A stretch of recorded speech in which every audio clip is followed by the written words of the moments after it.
আসসালামু আলাইকুম। সবাইকে স্বাগত জানাচ্ছি আমাদের আজকের এক্সিস মেডিকেল স্কুলের ডার্মাটোলজির আমার সম্ভবত 5th ক্লাস। আমরা আজকে আলোচনা করব স্কিনের খুব কমন একটি ডিজিজ, যে ডিজিজটার নাম আমরা সবাই জানি, এটাকে আমরা বলি vitiligo. Vitiligo it's a common pigmentary disorder. আমরা জানি পিগমেন্টারি ডিসঅর্ডার স্কিনে অনেক আছে, তার মধ্যে খুব কমন যে দুটো পিগমেন্টারি ডিসঅর্ডার, তার মধ্যে একটি হলো ভিটিলিগো আর একটি হলো মেলাজমা। ভিটিলিগোকে সাধারণত আমরা সেতি হিসাবে জানি, আর মেলাজমা যে ডিজিজটি সেটাকে আমরা মেস্তা হিসাবে সবাই সাধারণ মানুষ আমরা জানি। সো আজকে আমরা বেসিক্যালি ভিটিলিগো নিয়ে আলোচনা করব। It's a common pigmentary disorder. So আমি ডাক্তার মাহবুব শাহিন আজকে আছি আপনাদের সাথে এই টপিকসের উপর আলোচনার জন্য। যথারীতি আজকে আমার আলোচনার প্রথম অংশে থাকবে আমার প্রেজেন্টেশন। চেষ্টা করব এই ডিজিজ সম্পর্কে যতটুকু সম্ভব আমরা ডিসকাস করার জন্য, এবং এটার আধুনিক যে চিকিৎসা সেটা নিয়ে একটু আলোচনা করব, এবং শেষের অংশে 10 মিনিটের মতো আমরা যদি কোনো কোশ্চেন থাকে আপনাদের, সেই কোশ্চেনের আনসার দেওয়ার আমি চেষ্টা করব। তো আজকে আমাদের এই ভিটিলিগো ডিজিজের এই কি পয়েন্টসগুলি নিয়ে আমরা একটু আলোচনা করব। Why it is important, vitiligo কেন আমাদের জন্য জরুরি, এটা আমরা একটু যদি একটু হাইলাইট করি। স্ট্যাটিস্টিক্স বলে যে ইন্ডিয়ার দিল্লি যে স্টেট, এই স্টেটে প্রায় near about 4 to 8% population, that is huge amount populations are affected by this disease. As a whole আমরা যদি ইন্ডিয়ার কথা চিন্তা করি, near about 2.5% of the total population. বাংলাদেশে এই ধরনের কোনো প্রিভিলেন্স স্টাডি নাই। যদি আমরা ইন্ডিয়ার মতোই চিন্তা করি, তাহলে আমরা ধরে নিতে পারি আমাদের দেশেও নিয়ার অ্যাবাউট 2.5% পেশেন্ট ভিটিলিগোতে আক্রান্ত। সো সেই হিসাবে near about 45 lakh people actually suffered from this disease. So it's a huge number. Normally আমরা জানি যে কোনো একটা ডিজিজ যদি 1% বা তার বেশি আক্রান্ত হয়, তার প্রিভিলেন্স যদি এরকম থাকে, সেটাকে আমরা কমন ডিজিজ বলি। সো সেই হিসাবে 2.5% আমি বলবো this A very common, particularly in perspective of dermatological practice. এবং আমরা যদি প্রপারলি ডায়াগনোসিস করতে পারি এবং সঠিক চিকিৎসাটা যদি দিতে পারি, তাহলে there is an 85% chance of repigmentation, that is huge percentage repigment আমরা করতে পারবো। সো আমরা শুরু করি যে আসলে vitiligo it's a common skin disorder that is presumed to autoimmune aetiology.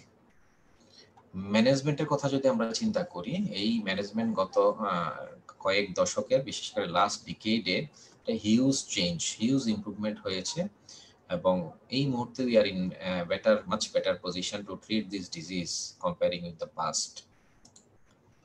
So epidemiology globally 1 to 2%, কিছু কিছু এরিয়াতে 2 to 3% আছে, ইন্ডিয়াতে 2.5%। আর মেল ফিমেল রেশিওতে যদি আমরা চিন্তা করি, দিস ইজ ইকুয়ালি এফেক্টেড। যদিও প্র্যাকটিক্যালি আমরা দেখি আমাদের যে চেম্বারে যে রোগীরা আসেন, তাদের মধ্যে একটা হিউজ পার্সেন্টেজ আমরা ফিমেল পেশেন্ট পাই। সুতরাং আমাদের প্র্যাকটিসিং এক্সপিরিয়েন্স বলে যে ফিমেল পেশেন্টের পার্সেন্টেজটা বেশি, কিন্তু আইডিয়ালি স্টাডিতে দেখা গেছে যে male female ratio is almost equal. ফিমেলদের পার্সেন্টেজ বেশি পাওয়ার একটা কারণ হলো আসলে আমাদের দেশের ফিমেলদের, মানে আমাদের সামাজিক প্রেক্ষাপট যদি চিন্তা করি, আমাদের বাবা মারা সবসময় কিন্তু তার মেয়েদের নিয়ে বেশি চিন্তিত, বিশেষ করে এই ধরনের ডিজিজ হলে বিয়ে শাদীর বিষয়ে এই বিষয়গুলি অনেক বেশি দুশ্চিন্তা করে। সেই জন্যই মেয়েদের ক্ষেত্রে হলে ট্রিটমেন্টের জন্য ওনারা খুব দ্রুতই আসলে চিকিৎসকের শরণাপন্ন হন বা খুব বেশি গুরুত্ব দেন। Can develop at any age, যে কোনো বয়সে এটা হতে পারে। এবং একটা স্টাডিতে দেখা গেছে যে টোটাল ভিটিলিগোর একটা বড় অংশ আনস্টেবল, 65% আর 35% স্টেবল ভিটিলিগো। সো আনস্টেবল এবং স্টেবল এটা নিয়ে আমরা একটু আলোচনা করব।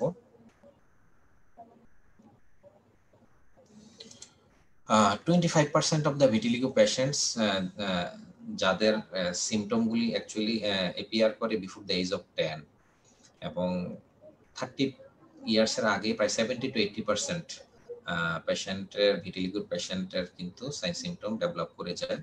অর্থাৎ আমরা যেই ধরনের পেশেন্টগুলি পাই তাদের অধিকাংশ কিন্তু ইয়াং, হ্যাঁ, এই এজের মধ্যে, বিয়োর দ্য এজ অফ 30। আর দেখা যাচ্ছে যে প্রায় 30% অফ টোটাল ভিটিলিগো পেশেন্টের এই ডিজিজটা ফ্যামিলিতে রান করে, এবং সকল রেসে এই যে যেমন সেক্সের ক্ষেত্রে যেমন ইকুয়ালি এফেক্টেড, রেসের ক্ষেত্রে অলমোস্ট অল রেসে ইকুয়ালি এফেক্টেড হয়। এটিওপ্যাথোজেনেসিস অর্থাৎ ডিজিজ প্যাথোফিজিওলজিটা যদি আমরা একটু চিন্তা করি, এখানে বেসিক্যালি প্রবলেমটা কোথায়? প্রবলেমটা হলো মেলানোসাইট। আমরা জানি আমাদের স্কিনের বেজাল লেয়ার, স্কিনের আমরা জানি 3টা লেয়ার, এপিডার্মিস, ডার্মিস এবং হাইপোডার্মিস। সো এপিডার্মিসের যে বেজাল লেয়ার, এপিডার্মিসের বেশ কয়েকটা লেয়ার আছে, তার মধ্যে যে বেজাল লেয়ার সবচেয়ে নিচের যে লেয়ারটা, সেই লেয়ারে ক্যারাটিনোসাইটের ফাঁকে ফাঁকে মেলানোসাইট থাকে, সেটাকে আমরা 1:10 রেশিও বলি। সো এই যে ক্যারাটিনোসাইটের ফাঁকে ফাঁকে মেলানোসাইট, আমরা ছবিতে যদি একটু দেখাই, এই মেলানোসাইটগুলি বেসিক্যালি আমাদের স্কিনের যে কালার, সেই কালার তৈরিতে ভূমিকা রাখে। মেলানোসাইট থেকে মেলানিন সিনথেসিস হয় এবং সেই মেলানিন আমাদের স্কিনের কালারটাকে আসলে মেনটেন করে। যখন এই কালার মেনটেনিং বা পিগমেন্ট মেনটেনিং এই যে সেলটা যখন ডেস্ট্রয় হয়ে যায় যে কোনো কারণেই হোক, তখন কি হয়? ওই জায়গার কালার আসলে আর থাকে না, অর্থাৎ এখানে যে কালার তৈরি হতো, মেলানিন তৈরি হতো, সেটা হয় না।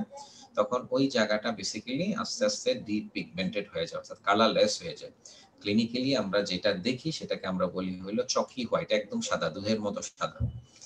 সো এই যে মেলানোসাইট ডিস্ট্রাকশন হচ্ছে, কেন মেলানোসাইট ডিস্ট্রাকশন হচ্ছে, এটা নিয়ে অনেকগুলি হাইপোথিসিস আছে। Exact cause is still not known, but হাইপোথিসিসের মধ্যে সবচেয়ে অ্যাকসেপ্টেড হাইপোথিসিস যেটা, সেটা হলো অটো ইমিউনিটি।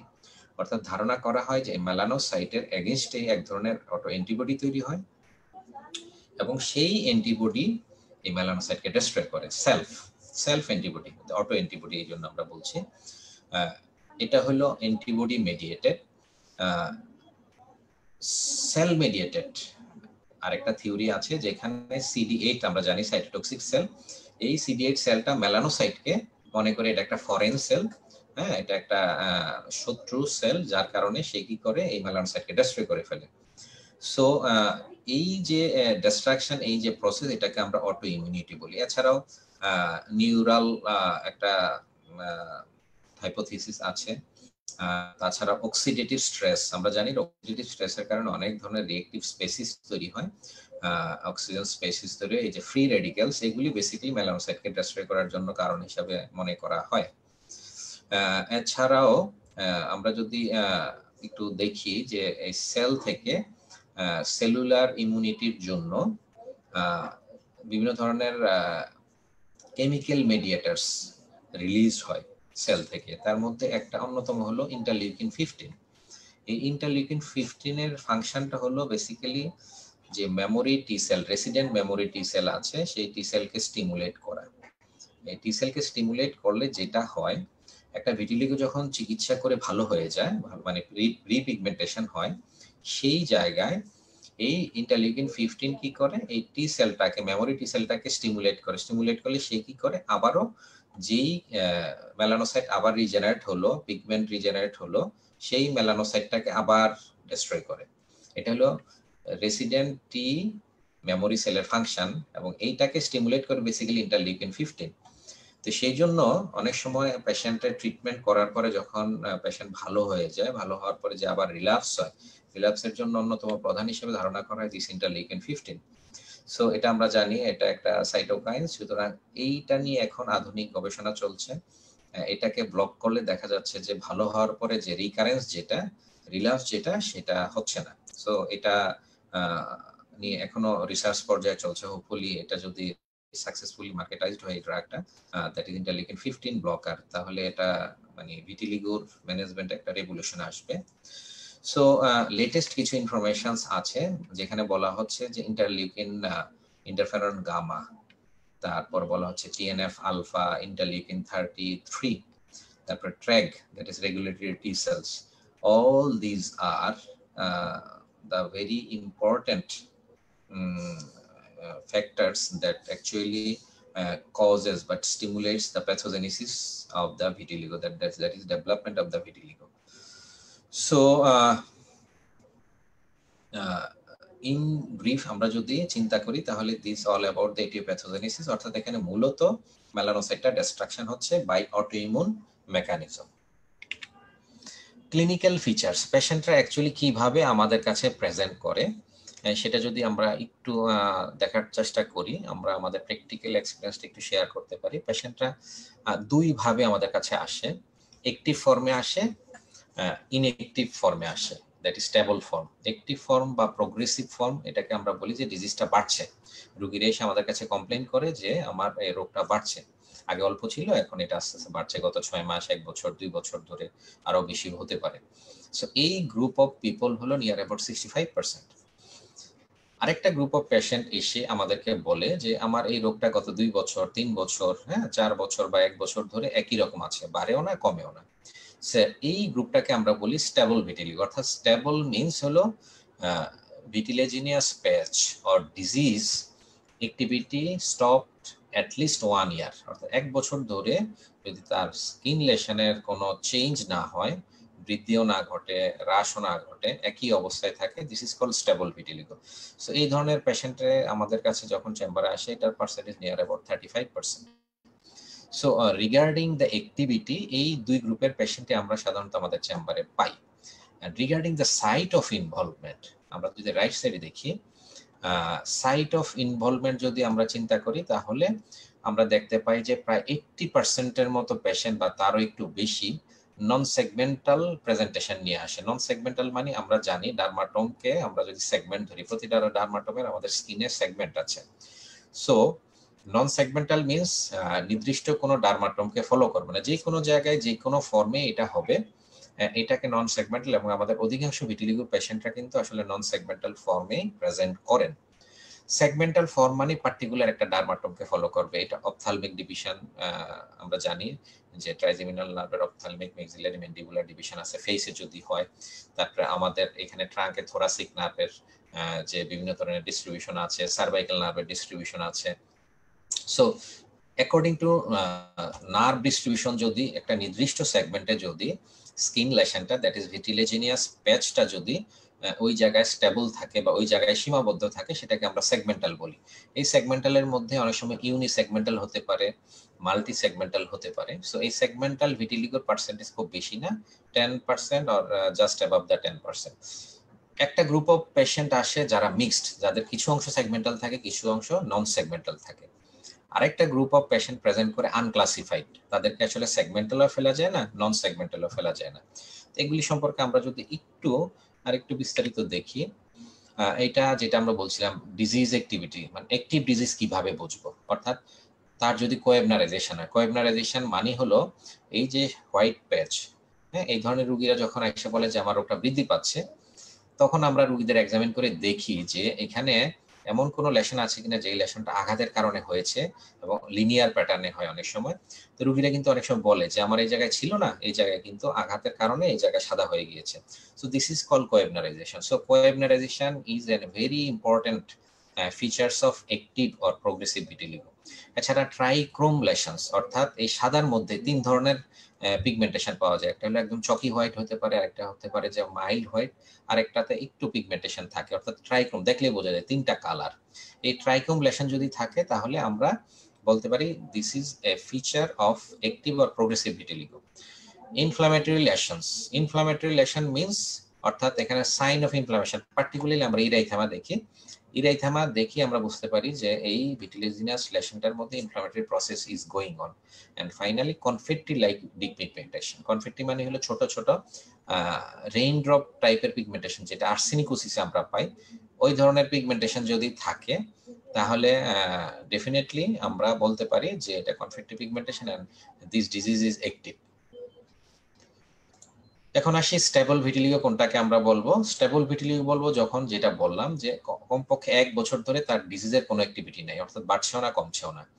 এটা নিয়ে কিছুটা কন্ট্রোভার্সি আছে যে এই ডিউরেশনটা কিছু 1 বছর হবে না 6 মাস হবে না 2 বছর হবে, এই জন্য আমরা অনেক সময় 6 মান্থস টু 2 ইয়ার্স, তবে মোস্ট অ্যাকসেপ্টেড ওপিনিয়ন হলো at least 1 year of no sign of activity. This is called stable vitiligo. So segmental vitiligo আমরা যদি একটু ডেসক্রাইব করি, সেগমেন্টাল ভিটিলিগো যদি আমরা একটু ডেসক্রাইব করার চেষ্টা করি,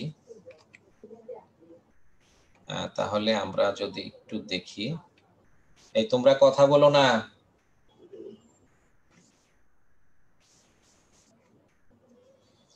সেগমেন্টাল ভিটিলিগোতে আমরা যদি একটু দেখার চেষ্টা করি,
sorry for the interruption. Segmental vitiligo নিয়ে কথা বলছিলাম। সেগমেন্টাল ভিটিলিগোর যে প্যাচগুলি সাধারণত সিঙ্গেল প্যাচ হিসেবে আসে 90% কেসে। রিয়াদ, শোনা যাচ্ছে আমার কথা?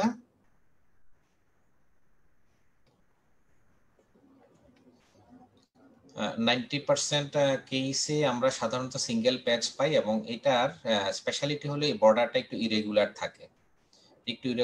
সাধারণত ইয়াং পিপলদের ক্ষেত্রে আমরা সাধারণত পাই। আর এটা এপিআর করার 6 মাস থেকে 1 বছরের মধ্যে সাধারণত এটা স্টেবল হয়ে যায়। অর্থাৎ শুরু হয় এটা আনস্টেবল হিসাবে, এরপর একটা সময় বৃদ্ধি পায়। বৃদ্ধি পেয়ে উইদিন 1 ইয়ার অফ এপিয়ারেন্স এটা সাধারণত স্টেবল হয়ে যায়।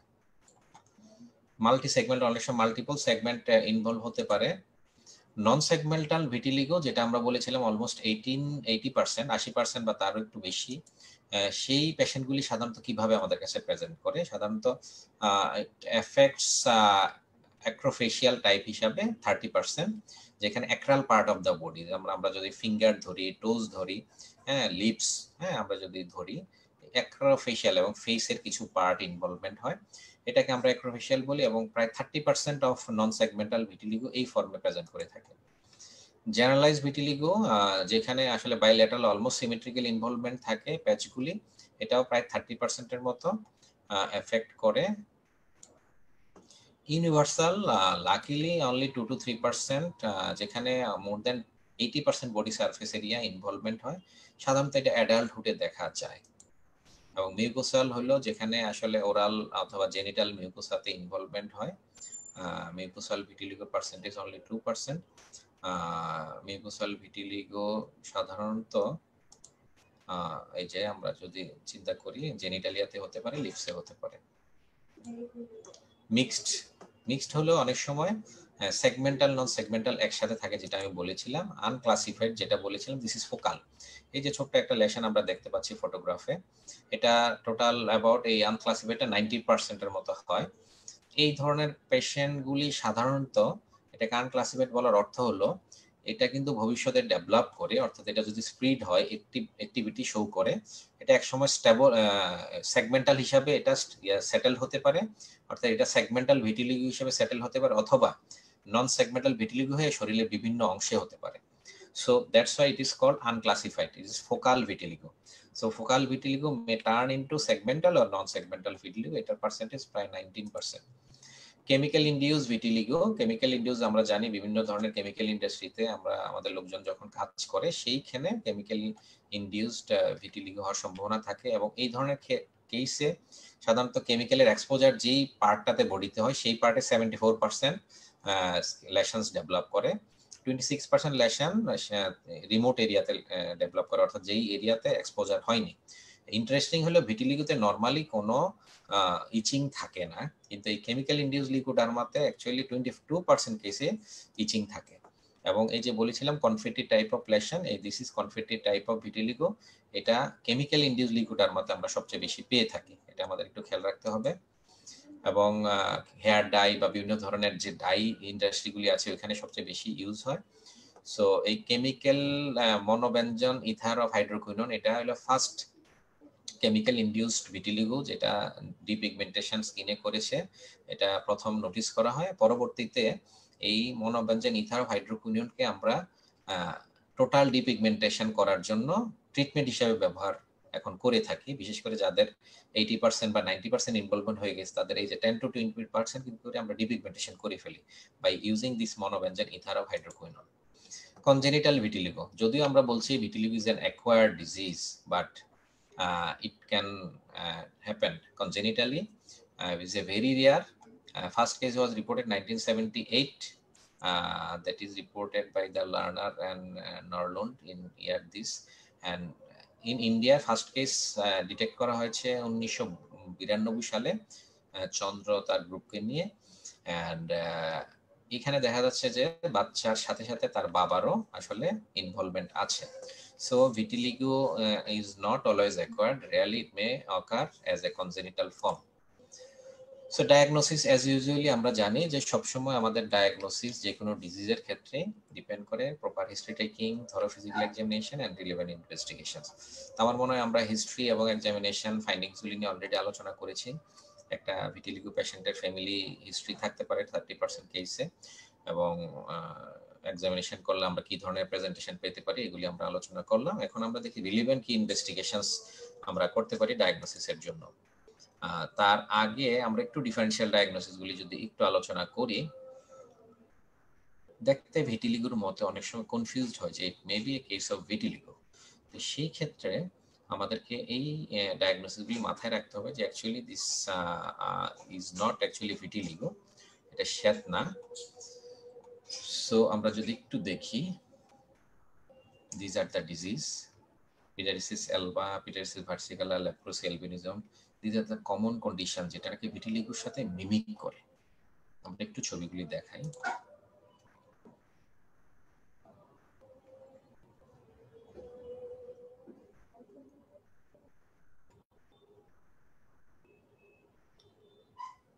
যদি আমরা একটু দেখি যে এটা এই যে ফেসের মধ্যে এই ধরনের সাদা দাগ নিয়ে অনেক সময় রোগীরা আমাদের কাছে আসে, বিশেষ করে রোগীর বাবা মারা বাচ্চাদের ক্ষেত্রে এটা বেশি দেখা যায়।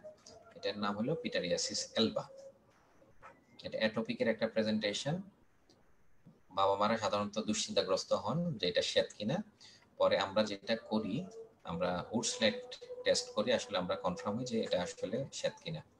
সাধারণত এটা বাচ্চাদের হয়, যেটা বললাম, খুব ইচিং একটা থাকে না, অনেক সময় ফাইন স্কেলিং হয় এবং ফেসের মধ্যে কমনলি হয়। So this is a very common differentials of vitiligo. This is pityriasis alba. This is another conditions, pityriasis versicolor, যেটাকে আমরা আসলে সবাই ছুলি হিসেবে চিনি বা সৌদ। So this is superficial fungal infection, ট্রাঙ্কে হয় এবং ফাইন স্কেলিং, অনেক সময় হালকা চামড়া ওঠে, ইচিং খুব একটা থাকে না, এবং ডেফিনেটলি এটা যদি অ্যান্টিফাঙ্গাল দিয়ে আমরা ট্রিটমেন্ট করি কমপ্লিটলি কিউর হয়ে যায়। This is another vitiligo like lesions, hypopigmented আর ডিপিগমেন্টেড প্যাচ। বাচ্চার যদি দেখি অনেক সময় বাচ্চাদের এরকম পাওয়া যায় এক সাইডে। This is actually naevus depigmentosus. এখানে যেটা হয়, মেলানোসাইটের নাম্বারটা কমে যায়, অথবা মেলানিনের পরিমাণ কমে যায়, অথবা মেলানিন ট্রান্সফারটা প্রপারলি হয় না। সো সেই ক্ষেত্রে আমরা যদি একটু চিন্তা করি, এটা ভিটিলিগোর সাথে ডিফারেন্স হলো ভিটিলিগো বাড়তে পারে, কিন্তু এটা কিন্তু জন্মের সময় যেরকম হয় সেরকমই সারা জীবন থাকে, এটা বাড়ে না। এটার বৃদ্ধিটা হয় বেসিক্যালি বডির সাথে অ্যাকর্ডিং টু রেশিও, কিন্তু এটার ভিটিলিগো যেরকম এক্সটেন্ড হয়, ভিটিলিগো যেমন প্রোগ্রেস করে, এই নিভাস ডিপিগমেন্টোসাস কিন্তু কখনোই প্রোগ্রেস করবে না। This is stable and fixed. Body রেশিওর সাথে এটা যেই পরিমাণ থাকার কথা বয়সের সাথে সাথে সেই পরিমাণে বাড়বে, কিন্তু আইডিয়ালি এটার কোনো বৃদ্ধি নাই। ইনক্রিজ হয় না। দিস ইজ অ্যানাদার লেশনস, একটু সাদা দাগের মতো, এটা ঠিক সাদা না বলে আমরা হাইপোপিগমেন্টেড প্যাচ বলতে পারি। এটা সাধারণত আমরা লেপ্রোসির একটা টাইপ আছে ইনডিটারমিনেট, লেপ্রোসিতে অনেক সময় এরকম পাই, বর্ডারটা একটু ইরেগুলার থাকে, সেন্সেশন অনেক সময় একটু কমে যেতে পারে অথবা ইনটেক্টও থাকতে পারে। So this is another very common problem, pigmentary disorder albinism. আমরা অনেকেই জানি তো এলবিনিজম এবং ভিটিলিগোর সাথে বেসিক ডিফারেন্স হলো ওকুলোকিউটিনিয়াস ডিসঅর্ডার। এলবিনিজমে কিন্তু আই ইনভলভমেন্ট হয়, যেটা ভিটিলিগোতে ইউজুয়ালি হয় না। This is genetic disorder and melanin, এখানে ইম্পর্টেন্ট হলো এখানে মেলানোসাইটের কিন্তু কোনো সমস্যা নেই। ভিটিলিগোর সাথে এটার মূল পার্থক্য হলো ভিটিলিগোতে যেমন মেলানোসাইট ডিস্ট্রয় হয়, এখানে কিন্তু মেলানোসাইট ইনটেক্ট থাকে। অর্থাৎ এখানে প্রবলেম যেটা, এখানে একটা এনজাইমের প্রবলেম হয়, টাইরোসিনেস এনজাইম, যে নাকি কি করে মেলানোসাইট থেকে যে মেলানিন তৈরি হওয়ার কথা সেই মেলানিন তৈরি হওয়ার ক্ষেত্রে একটা বাধাপ্রাপ্ত হয়, মেলানিনটা তৈরি হয় না। কেন তৈরি হয় না? Due to the lack of tyrosinase enzyme. এই এনজাইমটা কি করে মেলানিন তৈরিতে হেল্প করে লাস্ট স্টেজে গিয়ে। সো যেহেতু কোনো মেলানিন তৈরি হয় না, মেলানিন থাকে না, যার জন্য তার এই ধরনের রোগীদের স্কিনটা সাদা হয়ে যায় এবং melanocyte count is almost normal. That is the basic difference between this two. এবং ভিশিয়াল ইম্পেয়ারমেন্ট যেটা বলেছিলাম আই ইনভলভমেন্ট হয়, it is the key feature of all type of albinism. So এলবিনিজমের সাথে ভিটিলিগোর এই হলো গ্রস পার্থক্য। So lichen sclerosus is another differential diagnosis. এটা যদি আমরা পেনিসের মাথায় দেখি, ফোরস্কিন, এই ফোরস্কিনের যদি কালারটা দেখি একটু সাদা হয়ে গেছে, দেখে মনে হচ্ছে যে আসলে ভিটিলিগো বা shaft. Actually this is not vitiligo, this is lichen sclerosus. It is another chronic skin disease বলবো। মোস্ট কমনলি ফিমেলদের পাওয়া যায়, মেলেও হয়, প্রিপিউস ভালভাতে হয়। ইচিং কখনো কখনো খুব সিভিয়ার মাত্রায় হতে পারে। সো এখন আসি আমরা কিভাবে কি পরীক্ষা করে আমরা ভিটিলিগোকে আসলে কনফার্ম করি। যখন আমাদের হিস্ট্রি এবং এক্সামিনেশন শেষ হয়ে যায়, আমরা তখন এটাকে কনফার্ম করার জন্য কিছু ল্যাবরেটরি ওয়ার্কআপ করি। এর মধ্যে উডস্লাইড যে এক্সামিনেশনটা, এটা খুব কমন একটা টেস্ট। এই মেশিনের মাধ্যমে মেশিনটা দেখতে এইরকম। এই মেশিনটার মাধ্যমে আমরা সাধারণত রোগীদেরকে ডার্ক রুমে নিয়ে এই টেস্টটা করা হয়। প্রথমে আমরা নর্মাল যে লাইট, সেই লাইটের মাধ্যমে আমরা ভিটিলিজিনাস স্পেসটা দেখি, তারপরে উডস লাইটের মাধ্যমে, এটা উডস লাইট হলো একটা ফ্লোরোসেন্স লাইট। এছাড়া dermoscopy, thyroid function, blood sugar, এগুলি আমরা দেখি। কেন দেখি আপনারা জানেন যে আসলে vitiligo is an autoimmune disease যেহেতু আমরা বলছি, সেক্ষেত্রে অন্য যে অটোইমিউন ডিজিজগুলি আছে যেমন অটোইমিউন থাইরয়েডাইটিস, ডায়াবেটিস মেলাইটাস, এই ডিজিজগুলি কিন্তু এই ভিটিলিগো পেশেন্টের অনেক সময় অ্যাসোসিয়েটেড থাকতে পারে। সেই জন্য এই টেস্টগুলি আমরা করে অনেক সময় এক্সক্লুড করি। স্কিন বায়োপসি খুব রেয়ারলি আমাদের প্রয়োজন হয়। আমরা একটু দেখি উডস্লাইড দিয়ে কিভাবে টেস্টটা করা হয়। আমরা যদি বাম দিকে দেখেন, পেশেন্টের ঘাড়ের মধ্যে কিন্তু এক ধরনের পিগমেন্টেশন আছে। এই পিগমেন্টেশনটা হলো নর্মাল যে লাইট, এই নর্মাল লাইটের মধ্যে কেমন দেখা যাচ্ছে। রাইট সাইডে যদি দেখি আমরা ফ্লোরোসেন্স লাইটের মধ্যে যদি দেখি, দুইটা কম্পেয়ার করলে দেখা যাবে এই জায়গার সাদাটা একটু বেশি চকি হোয়াইট, চকি হোয়াইট মনে হচ্ছে। সো এই ফ্লোরোসেন্স লাইটের নিচে যদি এই সাদাটা যদি অ্যাকসেন্চুয়েট করে চকি হোয়াইট মনে হয়, সেটাকে আমরা বলি positive Wood's light test, and this is almost diagnostic for the vitiligo patient. So যখন আমাদের ডায়াগনোসিস কনফার্ম হয়ে যাবে, আমরা আলোচনা করেছি যে একটা ভিটিলিগো পেশেন্ট আসলে কিভাবে আমাদের কাছে প্রেজেন্ট করতে পারে। এটা কি অ্যাক্টিভ ভিটিলিগো না স্টেবল ভিটিলিগো? যদি অ্যাক্টিভ ভিটিলিগো হয় তাহলে আমাদের ট্রিটমেন্টের উদ্দেশ্য থাকে ইনঅ্যাক্টিভ করা। সো অ্যাক্টিভ ভিটিলিগোর একমাত্র চিকিৎসা হলো মেডিকেল অ্যান্ড প্রসিডিউরাল ট্রিটমেন্ট। আমরা যদি দেখি ট্রিটমেন্টের মধ্যে একদম সবার আগে আসছে হলো ফটোথেরাপি। আপনারা অনেকে হয়তো এই ট্রিটমেন্টটা সম্পর্কে জেনে থাকবেন। বিশেষ করে যারা মেডিকেল গ্রাজুয়েশন কমপ্লিট করেছেন তারা জানেন যে পেডিয়াট্রিক ইউনিটে খুব কমনলি যেটা আমরা ওই সময় শিখেছি, বাচ্চাদের এই নিউবর্ন বেবিদের যখন জন্ডিস হয়, সেই জন্ডিসের জন্য বেসিক্যালি ফটোথেরাপি দেওয়া হয়। কিন্তু আমাদের এখানে ডার্মাটোলজিতে আমরা সাধারণত অনেক ডিজিজের ক্ষেত্রে ফটোথেরাপি ইউজ করি। সেই ফটোথেরাপিটা হলো ultraviolet A, that is PUVA, ultraviolet B, that is narrow band. Ultraviolet বির মধ্যে অনেকগুলি অপশন আছে, তার মধ্যে একটা হলো ন্যারো ব্যান্ড আল্ট্রাভায়োলেট বি। এই ন্যারো ব্যান্ড আল্ট্রাভায়োলেট বিটা একসময় পুভা আমরা অনেক বেশি ইউজ করতাম। পুভা মানে হলো সোরালেন আল্ট্রাভায়োলেট এ। সো পুভা এখন আর খুব বেশি আমরা ইউজ করি না, কমিয়ে দিয়েছি। কারণ হলো পুভার চেয়ে ন্যারোভেন আল্ট্রাভায়োলেট বির considering the efficacy as well as safety, this is better. That's why আমরা এখন ন্যারোভেন আল্ট্রাভায়োলেট বিটা ফার্স্ট লাইন হিসাবে ইউজ করি। সো আপনারা জানেন যে আমাদের দেশে অনেকে হয়তো জানেন, বিশেষ করে যারা পোস্ট গ্রাজুয়েট স্টুডেন্ট আছেন, যারা প্র্যাকটিস করছেন, অনেকে হয়তো দেখবেন যে আসলে এই ভিটিলিগো পেশেন্টগুলি খুবই মানে মেল ট্রিটেড হয়। দুর্ভাগ্যজনক হলেও সত্য, আসলে প্রপারলি ট্রিটেড হয় না।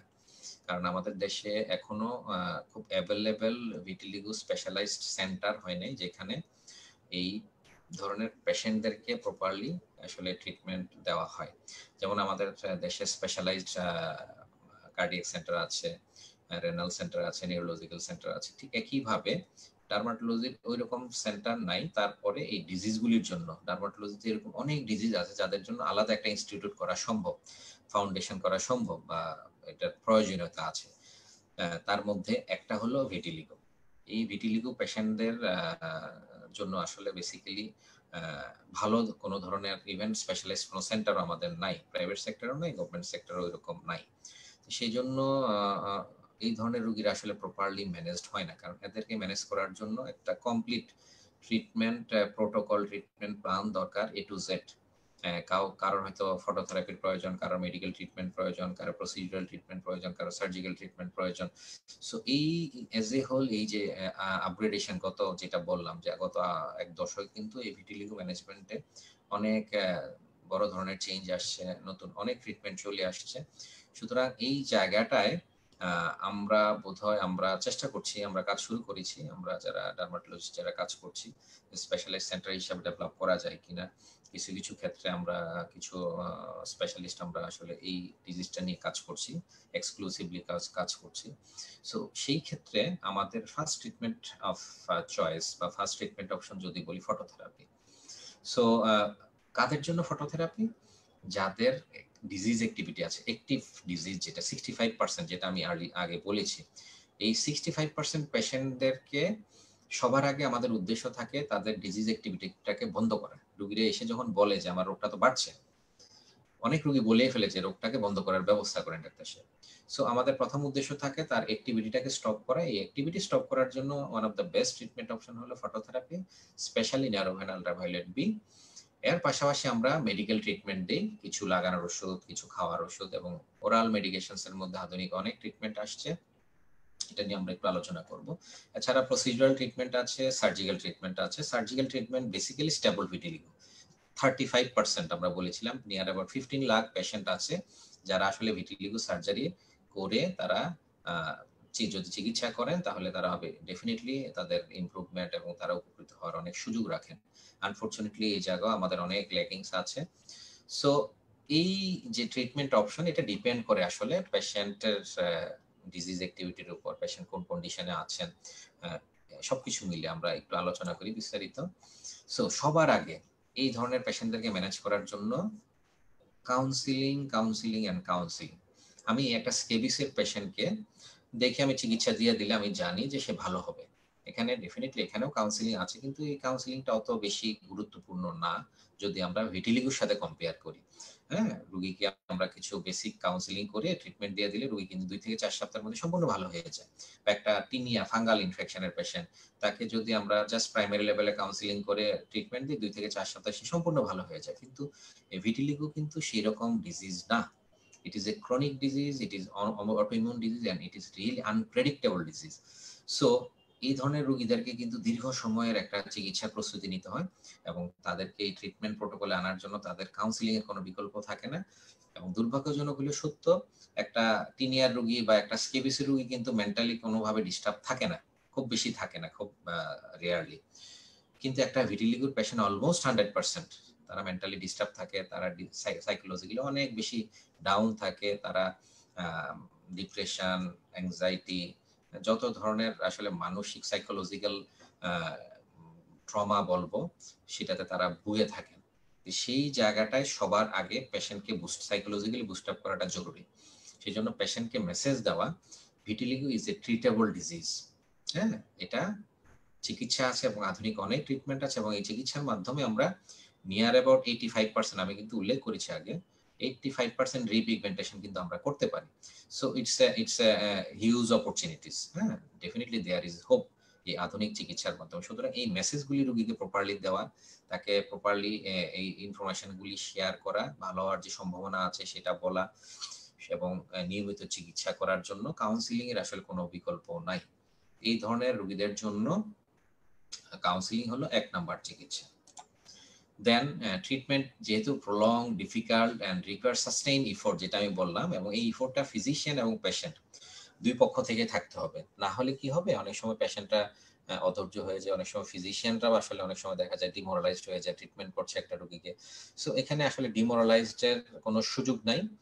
কন্টিনিউয়াস এফোর্ট দিয়ে যেতে হবে। আমাদের আধুনিক যে ট্রিটমেন্ট আছে, আধুনিক যে নলেজ আমরা আমাদের যতটুকু আছে সেটার উপর বেস করে, definitely always hope for the best. Most physicians incorrectly advise their patients that there is a little or no hope and no need to treat. আমাদের মধ্যেই অনেক চিকিৎসক আছেন, ইভেন ডার্মাটোলজিস্ট আছেন, যারা আসলে এই ধরনের রোগীদেরকে বলে থাকেন যেটা ভালো হবে না। হ্যাঁ, চিকিৎসা করতে পারেন, নাও করতে পারেন। হ্যাঁ, কোনো আশা নেই। এই যে নেগেটিভ কথাগুলি আমার মনে হয় আমাদের বলা উচিত হবে না।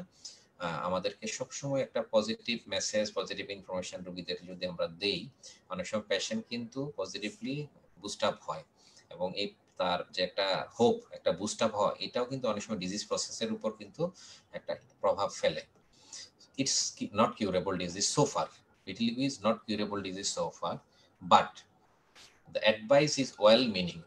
হ্যাঁ, সেই হিসাবে তার পরামর্শ ঠিক আছে, কিন্তু এই ধরনের পরামর্শ রোগীদেরকে যে বললাম মেন্টালি কিন্তু তাদেরকে কিল করে ফেলে।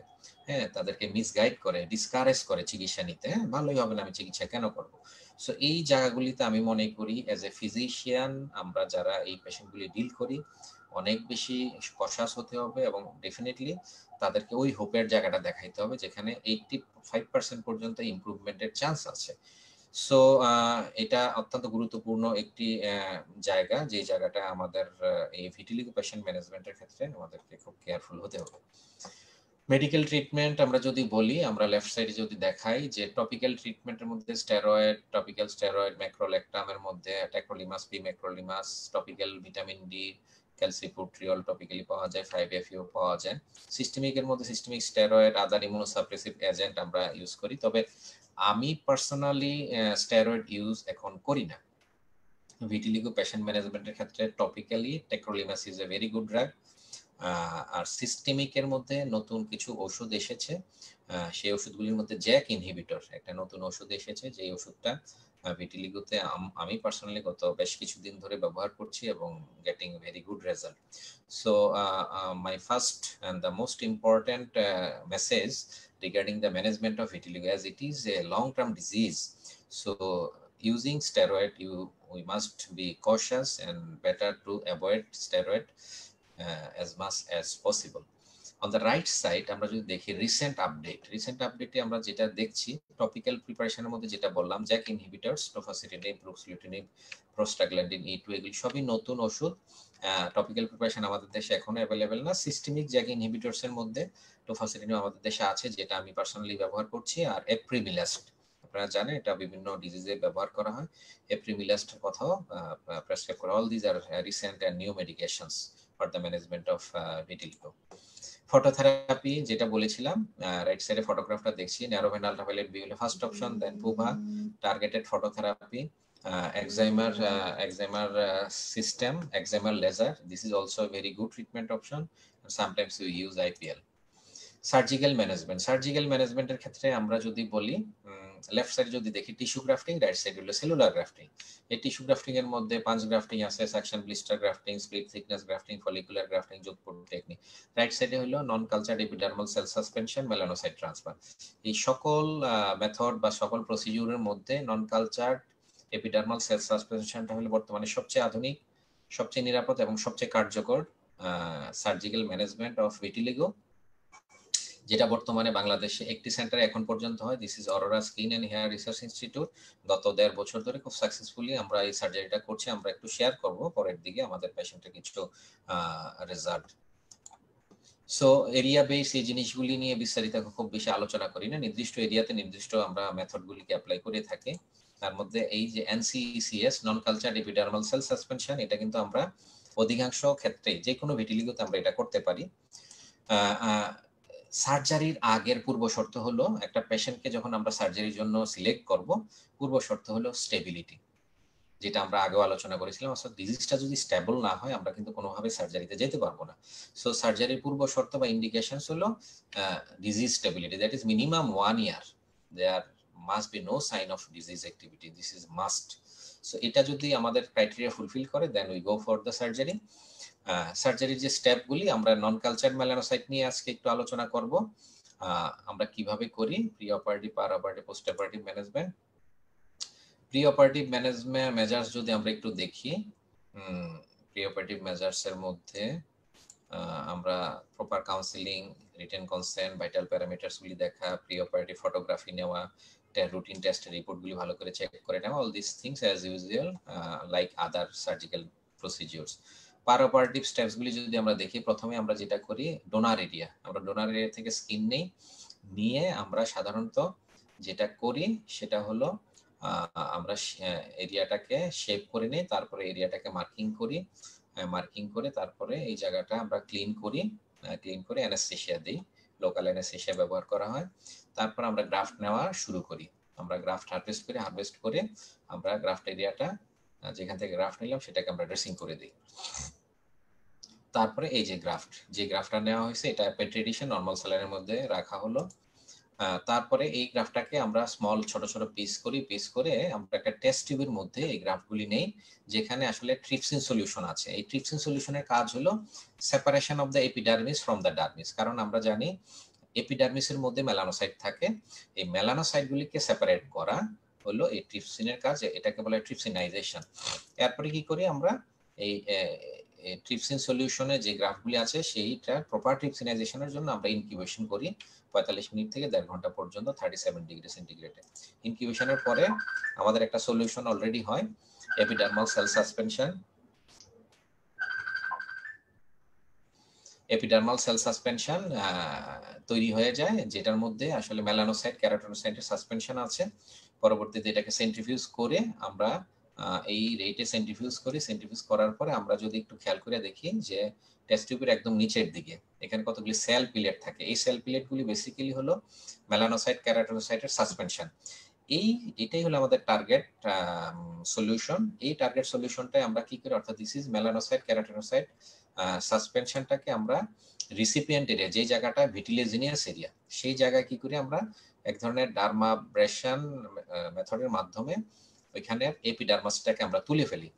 তুলে এই এপিডার্মিসটা তোলার পরে আমরা তখন কি করি, এই যে সাসপেনশনটা তৈরি করেছি মেলানোসাইট, কেরাটিনোসাইটের সাসপেনশনটা আমরা এখানে স্পিড আপ করি, করার পরে এরপর সুন্দর করে আমরা কোলাজেন শীট দিয়ে পরে এটাকে ড্রেসিং করা হয়। সাধারণত সার্জিক্যাল প্রসিডিউর কমপ্লিট করার পরে আমরা সাধারণত 24 ঘন্টা একটু রেস্টে থাকার জন্য বলি, কিছু মেডিকেশনস আমরা দিয়ে দিই এবং 7 দিন পরে ড্রেসিং রিমুভের কথা আমরা বলি। আমরা একটা ভিডিও একটু শেয়ার করার চেষ্টা করি, দেখি, আমি জানি না পারবো কিনা, আমি একটু চেষ্টা করছি।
আমি জানি না দেখতে পাচ্ছেন কিনা, এটা একটা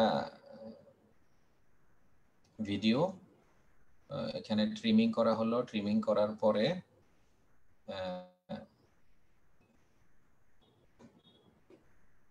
ক্লিন করে এখন আমরা একটু এরিয়াটাকে, ডোনার এরিয়াটাকে আমরা একটু ড্রয়িং করছি, মার্কিং করে নিচ্ছি।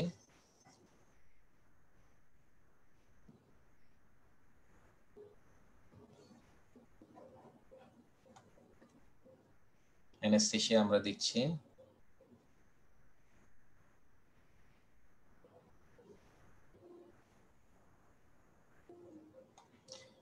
গ্রাফট নেওয়া হচ্ছে, আমরা ডোনার এরিয়া থেকে স্কিন গ্রাফট কালেক্ট করছি।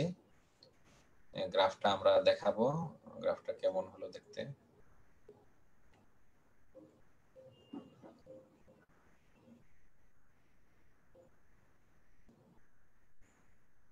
আচ্ছা, গ্রাফটা অনেকটা just like tissue paper thin. গ্রাফটের কোয়ালিটি যত ভালো হবে আমাদের সাসপেনশনটার কোয়ালিটিও তত ভালো হবে। এই গ্রাফটা নর্মাল স্যালাইনে নেওয়া হয়, আমরা ডোনার এরিয়াটাকে আমরা ড্রেসিং করে ফেলি।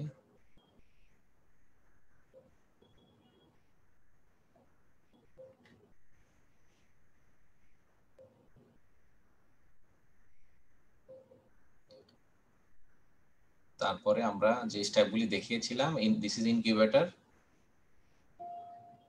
ইনকিউবেটরের মধ্যে রাখা হচ্ছে।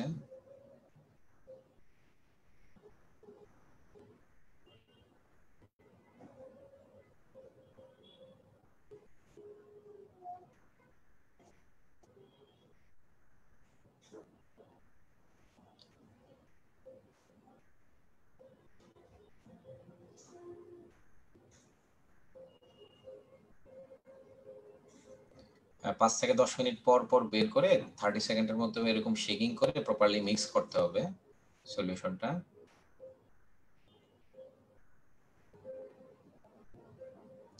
আমাদের এটার মূল উদ্দেশ্য হলো ট্রিপসিনাইজেশন, অর্থাৎ এপিডার্মিসকে ডার্মিস থেকে সেপারেট করা। কারণ আমরা যখন স্কিন গ্রাফটটা তুলি অনেক সময় কিছুটা ডার্মিসের কিছু অংশ চলে আসে।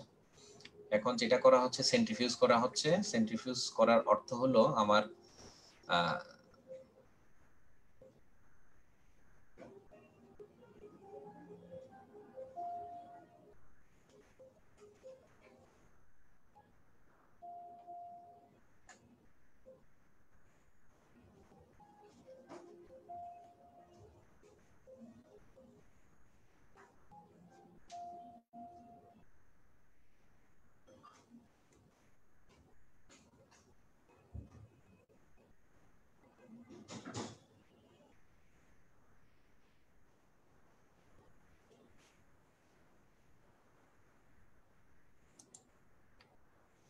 এখন আমরা রিসিপিয়েন্ট এরিয়াটা দেখাচ্ছি। রিসিপিয়েন্ট এরিয়াটা আমরা একটু ক্লিন করে নিচ্ছি,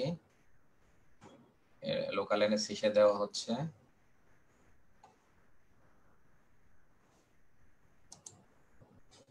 এখন আমরা ডার্মাব্রেশন করছি। দিস ইজ মাইক্রোমোটর, এই মোটর দিয়ে আমরা এপিডার্মিসটাকে তুলে ফেলছি।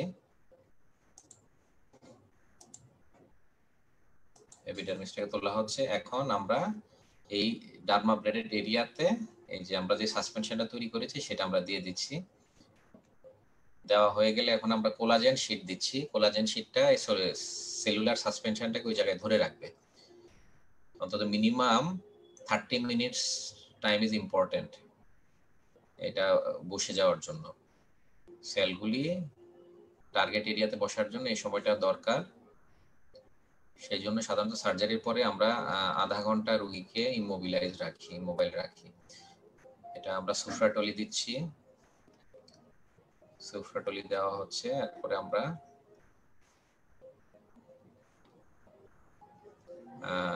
সরি, আসলে ভিডিওর কোয়ালিটিটা খুব ভালো না, তারপর একটু যতটুকু সম্ভব যদি একটু দেখা যায় হয়তো কিছুটা আইডিয়া হবে। গজ পিস দিয়ে দেওয়া হলো। গজ পিস দেওয়ার পরে আমরা একটা স্পেশাল ব্যান্ডেজ ব্যবহার করি, ইলাস্টোক্র্যাপ। এই ব্যান্ডেজটার স্পেশালিটি হলো এটাকে ইমমোবাইল রাখে।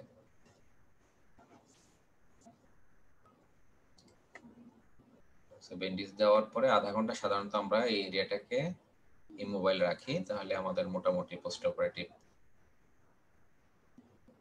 ম্যানেজমেন্টটা প্রপারলি হয়। এটা খুব ইম্পর্টেন্ট। সো আমরা যদি একটু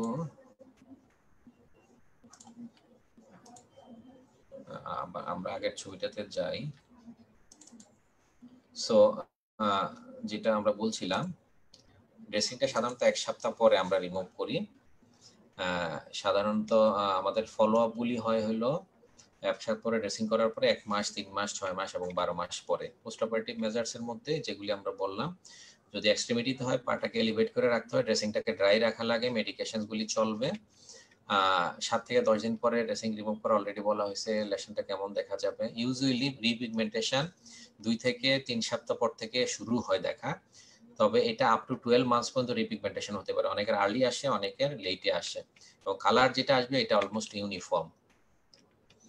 সো আল্ট্রাভায়োলেট বি আমরা সাধারণত 2 সপ্তাহ পর থেকে স্টার্ট করি for rapid onset of repigmentation. Subjective assessment for photography assessment করি। এক্সিলেন্ট ইমপ্রুভমেন্ট আমরা বলি 76 to 100% যদি রিপিগমেন্টেশন হয়। সাধারণত ডিজিটাল ফটোগ্রাফিগুলি এই ডিউরেশন ইন্টারভ্যালে নেওয়া হয়। সো আমাদের পেশেন্টের রেজাল্ট হলো, এক্সিলেন্ট রেজাল্ট হলো অলমোস্ট 89% পেশেন্ট। আমরা একটু ফটোগ্রাফ শেয়ার করব। এটা আমাদের first case.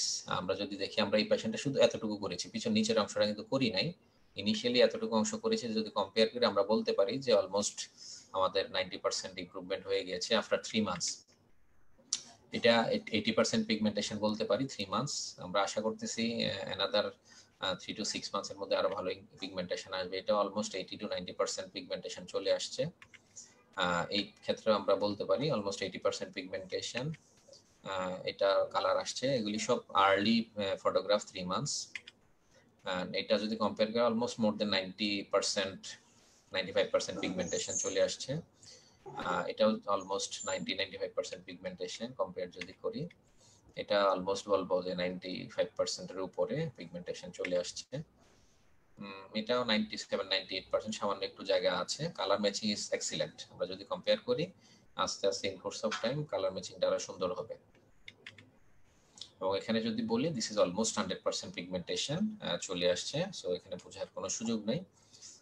So considering the non-cultured melanocyte transfer, the beauty is that color matching. Color matching is absolutely best considering other surgery, pus grafting, epidermal grafting. যদি এখানে আমরা নন culture না করে এপিডার্মাল গ্রাফটিং করতাম, অর্থাৎ অন্য জায়গা থেকে আমরা এনে এখানে আমরা লাগাতাম, তাহলে এখানে স্টাক অন একটা অ্যাপিয়ারেন্স থাকতো, কসমেটিক রেজাল্টটা অত ভালো হতো না।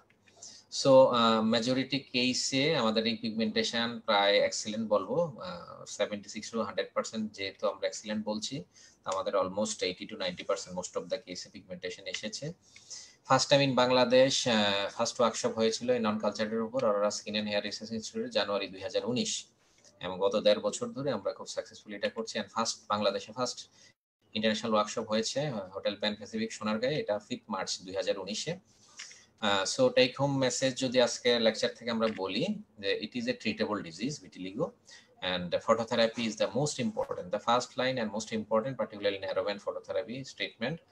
Early diagnosis, proper management can control the disease, and surgical management can improve 50 to almost 100% cases. So it is a huge area to work, and success rate is really I think it is very appreciable, acceptable. So NCS এটা একটা surgical ম্যানেজমেন্টের মধ্যে এটা একটা best treatment option বলবো।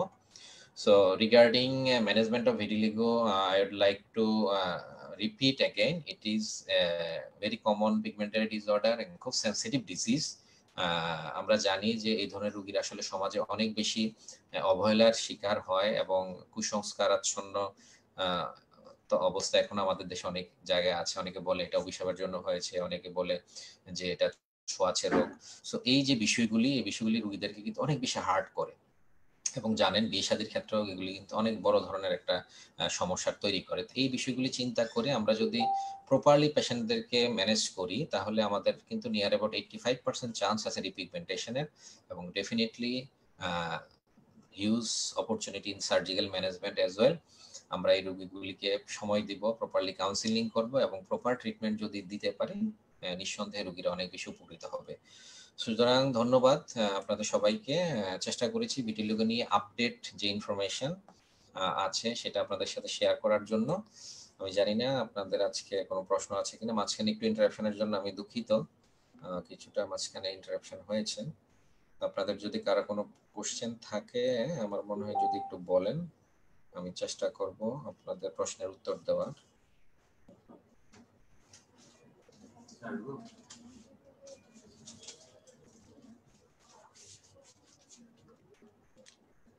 আমি class নিচ্ছি তো।